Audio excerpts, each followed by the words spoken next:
자, 오늘도 말씀과 기도로 승리하는 영광의 성도들에게 하나님의 은혜와 평강이 충만하기를 주의 이름으로 축복합니다. 자, 말씀을 통해 주시는 기도 제목 나누겠습니다. 인생의 겨울을 믿음으로 이겨내게 하시고 말씀의 인도를 받게 하소서. 아멘. 1년에 4계절이 있듯이 우리 인생에도 봄, 여름, 가을, 겨울의 계절이 있습니다. 아무래도 추운 겨울이 제일 힘든 계절이겠죠. 또한 무더운 여름도 만만치 않습니다.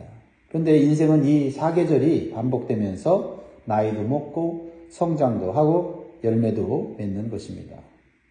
사람마다 4계절은 다르게 오는 것 같아요. 남들보다 긴 계절이 있고 또 남들보다 짧은 계절이 있는 것 같습니다. 여러분들은 지금 어떤 인생의 계절 가운데 있으세요?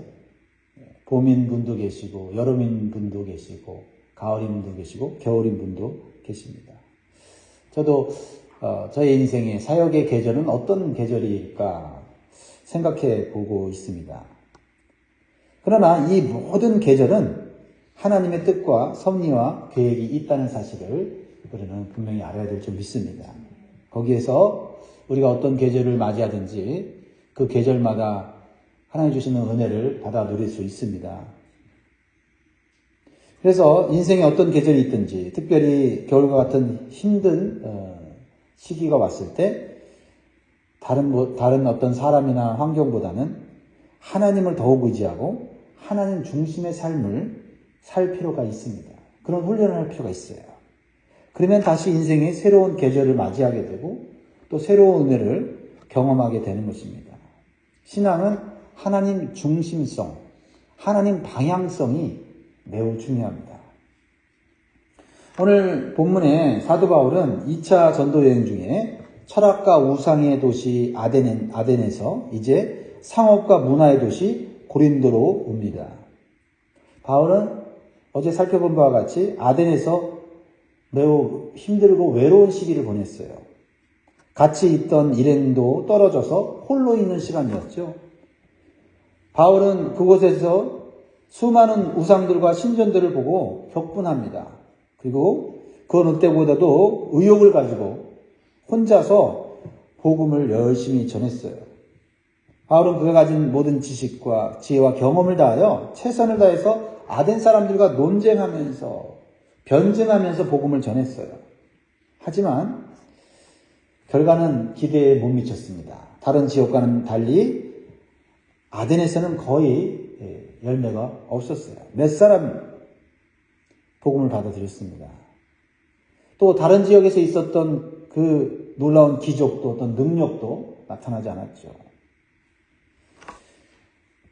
그래서 바울은 홀로 외롭게 고군분투했던 아덴에서의 사역은 실패한 것 같은 생각과 낙심과 자괴감과 같은 감정이 있을 수 있습니다. 사역자는 사역의 열매가 없이 시간이 계속 지나갈 때 실패한 것 같은 느낌 또는 내가 무능력하다고 하는 그런 자괴감 이런 것들이 들어올 수 있어요. 아덴에서의 바울의 계절은 혹독한 추위가 있는 겨울과 같았습니다. 그래서 바울은 아덴에서의 사역을 마치고 고린도를 향해 그러나 하나님은 고린도에서 바울을 향한 새로운 은혜를 준비하고 계셨다는 것입니다. 그곳에서 새로운 믿음의 가정을 만나게 돼요. 그래서 바울에게는 큰 힘과 위로가 될 수 있는 그러한 만남이 됩니다. 겨울을 지나 봄을 맞이하는 것 같은 그런 만남이었어요. 1절, 2절에 나오는데요. 누군가 볼까요? 1절, 2절. 그 후에 바울이 아덴을 떠나 고린도에 이르러 아굴라라는 본도에서 난 유대인 한 사람을 만나니 글라우디오가 모든 유대인을 명하여 로마에서 떠나라 한 고로 그가 그 안에 브리스길라와 함께 이달리아로부터 새로 온지라 바울이 그들에게 가매. 바울은 고린도로 갔는데 그곳에 예수님 믿는 부부가 있는 거예요. 그 부부의 이름이 아골라와 브리스길라였죠. 우연히 만난 겁니다. 또 놀라운 것은 그들은 직업이 같아요. 바울과 같은 천막 만드는 일을 하였어요. 이게 우연입니까? 그것은 하나님께서 예비하신 만남이고 바울을 위로하시려고 하는 하나님의 특별한 계획이었습니다. 이 아골라와 브리스길라는 로마에서 기독교 복음을 받아들이고 신앙을 가진 것으로 그렇게 생각이 듭니다. 그런데 그때 당시 로마 황제가 글라우디오였는데 로마에 있는 유대인들을 쫓아내었습니다. 왜 쫓아내냐면 로마에서 유대인들이 폭동을 일으켰기 때문이에요. 역사적으로 추측하기로는 유대인 크레스투스가 일으킨 폭동이에요. 그러니까 비기독교인 유대인이 기독교인인 유대인들을 핍박하고 박해하면서 폭동이 일어난 거예요. 그러니까 이 황제가 아예 모든 유대인들을 로마에서 다 쫓아낸 겁니다. 그래서 이 유대인인 아굴라와 부인 브리스길라도 로마에서 멀리 고린도에 와서 이제 정착하고 있었어요. 어쩌면 아굴라와 브리스길라 부부도 인생의 겨울을 맞이한 거죠. 그렇죠? 로마에서 정착해서 신앙생활 잘하고 있었는데 갑자기 이렇게 로마 황제의 추방령에 의해서 고린도로 오게 됐습니다. 그런데 그들에게도 바울과의 만남은 새로운 인생의 변화와 영적 성장이 이루어지는 계기가 돼요.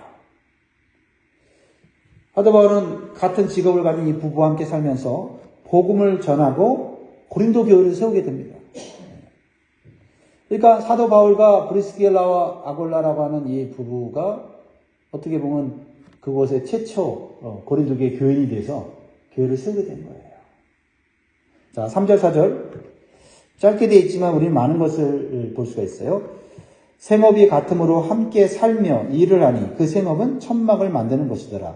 안식일마다 바울이 회당에서 강론하고 유대인과 헬라인을 권면하니라. 바울은 이 부부의 도움과 후원을 힘입어서 복음을 전하는 사역을 전적으로 하게 되었습니다. 바울은 다른 지역에서 생활비와 선교비가 없을 때는 자신의 텐트를 직접 만들어서 팔아서 생활비와 선교비를 마련했어요. 이제 같은 직업을 가진 믿음의 부부가 함께 사니까 이제 바울이 얼마나 큰 힘이 되겠어요. 심적으로 영적으로 정말 위로가 되었을 것입니다. 특별히 바울은 사실 결혼하지 않았어요. 그래서 자기가 먹는 문제, 이런 생활에 필요한 걸 자기가 다 하면서 사역을 했거든요. 그리고 또 그 선교 팀들도 다 남자들 아니었습니까? 근데 부부가 한 집에 같이 살면서 이 바울에게 또 음식도 해줬을 거 아닙니까? 그랬을 때 이 바울이 하나님의 사람이고 하나님께 헌신된 자지만 사실 혼자서 생활하기가 만만치 않았을 거예요. 근데 부부가 이렇게 따뜻한 가정을 만들어서 바울을 섬겨줬을 때 바울이 얼마나 좋았을 거예요. 오래간만에 집밥을 먹었을 때, 그렇죠? 객지 생활하다가 참 마음씨 좋은 아주머니가 따뜻한 밥, 국 이렇게 반찬해서 그 먹으면 얼마나 피로가 그동안 스트레스가 풀리겠어요. 이렇게 하나님께서 이 아골라 브리스길라 가정을 만나게 하셔서 새 힘을 얻게 하세요. 바울의 외로움을 또 바울의 그동안의 사역으로 인해 있었던 지침을 재충전하게 하는 거죠. 그러니까 오로지 뭐만 해요? 오로지 이제 복음을 전하고 교회를 세우는 데만 전적으로 힘을 다하고 있는 것을 보게 됩니다. 그래서 그곳에서 그 유명한 고린도 교회가 세워지는 거죠. 이렇게 하나님은 믿음의 사람이 겨울과 같은 힘든 시기를 잘 견뎌내면 또 봄과 같은 새로운 계절을 맞이하게 해줘요. 중요한 것은 계절과 시기와 상관없이 하나님을 의지하는 게 중요하죠. 열매를 맺든지 안 맺든지 그것은 하나님께 맡기고 하나님께서 기뻐하시는 일을 꾸준히 하는 겁니다. 우리가 보기에 성과가 없어도 그 성과에 따라서 우리가 움직이는 게 아니라 꾸준히 그 하나님 앞에 하나님이 원하시는 일, 사명을 감당하는 것이 이 혹독한 겨울의 계절을 이겨내는 방법인 줄 믿습니다. 오늘 두 번째로 주시는 교훈은 성도는 하나님의 말씀에 붙잡혔을 때 새로운 삶의 길을 발견하게 됩니다. 하나님의 말씀에 붙잡히는 게 중요해요. 자, 오늘 5절에 아주 특이한 그 표현이 나오는데요. 실라와 디모데가 마게도냐로부터 내려오매 바울이 하나님의 말씀에 붙잡혀 유대인들에게 예수는 그리스도가 밝히 증언하니. 이제 홀로 외롭게 사역하던 바울에게 아골라와 브리스길라 부부가 큰 힘이 되었어요.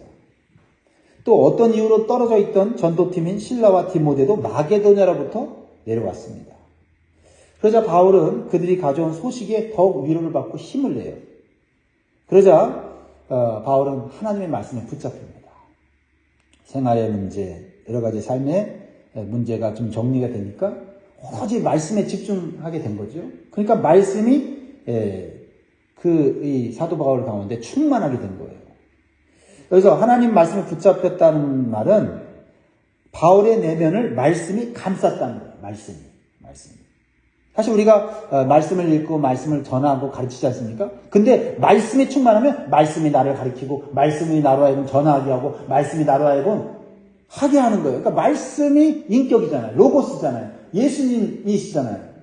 그러니까 말씀에 붙잡혔다는 것은 예수께서 이 사도 바울을 완전히 사로잡았다는 거고 성령이 완전히 사로잡았다라는 것이죠. 한마디로 말씀 충만, 성령 충만입니다. 말씀이 바울을 이끌어가자 대적하고 핍박하는 유대인들에게 사도 바울은 기죽지 않고 복음을 담대히 전해요. 예수는 그리스도라고 복음을 담대히 전하게 됩니다. 아덴에서 받았던 그 어떤 그 냉담함, 영적으로 상당히 그 무지한 자들과의 논쟁을 통해서 사람의 지혜의 말로는 사람이 변화되지 않는다는 것, 그런 것들을 철저하게 느꼈는데 말씀이 그 안에 충만하게 거하고 바울을 이끌어가니까 비록 유대인들이 핍박하고 대적하지만은 담대하게 복음을 전하더라라는 거죠. 자, 성도 여러분, 성도된 우리는 무엇보다도 말씀에 사로잡히는 신앙생활을 추구해야 될지 믿습니다. 그래야 하나님께서 계획하신 길로 가게 되고 예비하신 은혜와 축복을 받게 되는 거예요. 그렇지 않으면 세상과 사람에 붙잡히는 삶을 살게 되죠. 그렇죠? 우리는 사람에게 매어보세요. 정말 그 인생이 그 사람에 의해서 내가 웃었다 하지 않습니까? 세상과 육신에 사로잡히면 믿음이 약해지고 마음이 약해지고 육신을 따라서 살게 돼요. 마귀의 시험에 자주 넘어지게 됩니다. 마음에는 근심과 불안이 끊이지 않고 욕심과 이기심을 따라서 살게 되는 거지요. 그러나 바울은 말씀에 붙잡혀 사역하니까 마음이 강하고 담대해지는 거죠. 유대인들에게 복음을 전하면서도 위축되지 않아요. 6절 보세요. 바울이 오늘은 특별한 행동을 하는 것을 보게 되죠. 같이 읽습니다. 시작. 그들이 대적하여 비방하거늘 바울이 옷을 털면서 이르되 너희 피가 너희 머리로 돌아갈 것이요 나는 깨끗하니라. 이후에는 이방인에게로 가리라 하고. 대적하고 비방하는 유대인들을 향하여 바울은 담대하게 복음을 전했어요. 그러나 그들이 끝까지 복음을 거부하자 이전까지 행하지 않았던 바울의 어떤 단호한 행동을 보여줍니다. 옷에 먼지를 털어요. 그리고 아주 강한 어조로 얘기합니다. 어떤 저주를 하듯이 심판을 하듯이 그렇게 얘기해요. 너희 피가 너희 머리로 돌아갈 것이요 나는 깨끗하니라. 이후에는 이방인에게로 가리라. 그만큼 바울은 유대인들이 구원받기 위해서 정말 밤낮으로 애를 썼던 걸 보게 돼요. 그런데 그렇게 애쓰고 힘쓰고 에너지를 쏟았음에도 불구하고 복음을 받아들이지 않는 그 유대인들을 향하여 사도 바울은 이제는 내가 이방인에게로 향하겠다 이렇게 얘기하죠. 뭐예요? 하나님의 계획하심을 다시 발견한 거예요. 내가 저 사람 내가 구원해야 돼. 내 동족이잖아. 이렇게 했는데 결국 사도 바울은 하나님의 특별한 계획과 섭리가 있다는 것을 발견하고 하나님 말씀에 순종하여 이방인의 사도로서 부름을 받았잖아요. 그래서 이방인에게 초점을 맞춰서 이제 사역이 확장되어 있는 것을 보게 되죠. 바울이 옷에 먼지를 털었다는 것은 예수님께서 12제자와 70인의 성도들을 파송할 때 전도할 때 주신 명령이죠. 네. 누가복음 9장 5절에 보면 누구든지 너희를 영접하지 아니하거든 그 성에서 떠날 때에 너희 발에서 먼지를 떨어버려 그들에게 증거를 삼으라 하시니. 이것은 최선을 다해 복음을 전했음에도 영접하지 않는다면 그 책임은 이제 복음을 들은 사람들의 책임이라는 거예요. 그래서 결코 위축되거나 낙심하지 말라는 주님의 명령이에요. 이것은 주님이 사명을 감당하는 자들이 다 책임을 짊어지고 결과까지 책임지려고 할 때 낙심할까봐 주시는 위로예요. 그래서 복음을 전해도 받아들이지 않는 사람이 있고 받지 않는 사람이 있다는 것을 주님 먼저 말씀하세요. 중요한 것은 복음을 받지 않는다고 해서 사역을 내려놓고 주저앉아 있을 것이 아니라 다른 사람에게 가라는 거예요. 그래서 바울은 이제 좀 더 이방인들 사역에 집중하겠다고 선포를 하는 거죠. 바울은 어찌하든지 자기 동족인 유대인들이 구원받도록 힘을 썼어요. 그러나 오히려 그들은 바울을 핍박하고 괴롭혔습니다. 그래서 바울은 하나님의 계획하심이 이방인들에게 있음을 분명히 알게 된 것이죠. 그럼에도 유대인들을 포기한 건 아니에요. 마음이 열린 유대인들을 또 힘써 섬기는 것을 보게 됩니다. 사역의 초점이 달라진 거죠. 이렇게 우리가 말씀에 붙잡혀 있으면 사람에게 매이지 않고 마음이 강하고 담대해질 수 있어요. 그리고 말씀을 통해서 그런 새로운 길, 새로운 사역을 또 인도받을 수 있는 줄 믿습니다. 이제 바울은 유대인의 회당이 아니라 이방인인 디도의 집을 중심으로 고린도 교회를 세워요. 디도의 집이 가정교회로 세워지는 거죠. 7절, 8절 보겠습니다. 같이 있습니다. 시작. 거기에서 옮겨 하나님을 경외하는 디도, 유스도라 하는 사람의 집에 들어가니 그 집은 회당 옆이라. 또 회당장 그리스도가 온 집안과 더불어 주를 믿으며 수많은 고린도 사람도 듣고 믿어 세례를 받더라. 유대인의 회당에서 이제 사역을 내려놓고 회당 옆에 있는 이방인인 디도의 집에서 교회를 세워요. 이렇게 하나님의 인도하심을 따라 순종하니까 고린도 교회가 부흥하게 됐습니다. 유대인이고 회당장인 그리스도와 온 집안이 예수를 믿게 된 귀한 열매를 믿게 돼요. 이방인에게 초점을 맞췄는데 누가 예수를 믿습니까? 유대인의 회당장이에요. 얼마나 영향력이 있는 사람입니까? 근데 그 사람이 예수님을 믿고 구원을 받아요. 이게 하나님의 역사예요. 하나님만 순종하면 예상치 못한 그런 결과를 낳게 된다는 거죠. 하나님은 한 길이 막히면 다른 길을 반드시 열어 놓으십니다. 그러므로 우리는 현재의 길이 막혔다고 낙심할 것이 아니라 다른 길을 열어주실 것을 믿음으로 바라보고 내게 주어진 사역과 일에 우리는 꾸준하게 힘써야 돼요. 열매를 맺게 하시는 것은 하나님께서 하실 일입니다. 사랑하는 성도 여러분, 여러분들이 지금 인생의 혹독한 겨울을 맞이했다면 낙심하거나 주저앉아 있지 마시기 바랍니다. 하나님께서 주실 위로의 봄을 바라보면서 좀 더 인내하시기를 바랍니다. 세상을 바라보거나 환경을 보고 두려워하지 마시기 바랍니다. 더욱 말씀에 붙잡혀 살 수 있도록 말씀을 묵상하시고 말씀과 함께 많은 시간을 보내시기 바랍니다. 그러면 그 말씀이 저와 여러분들을 복되고 풍성한 삶으로 인도해 주실 것입니다. 그리고 외롭고 힘든 겨울을 맞은 사도 바울에게 하나님께서 예비하신 아굴라와 브리스길라 부부가 힘이 되었듯이 오늘 우리 주변을 살펴서 서로에게 힘이 되어주는 성도들이 되시기를 주의 이름으로 축복합니다. 오늘 기도 제목을 생각하며 함께 기도해 주시면 좋겠어요. 인생의 겨울을 믿음으로 이겨내게 하시고 말씀의 인도를 받게 하소서. 기도하겠습니다.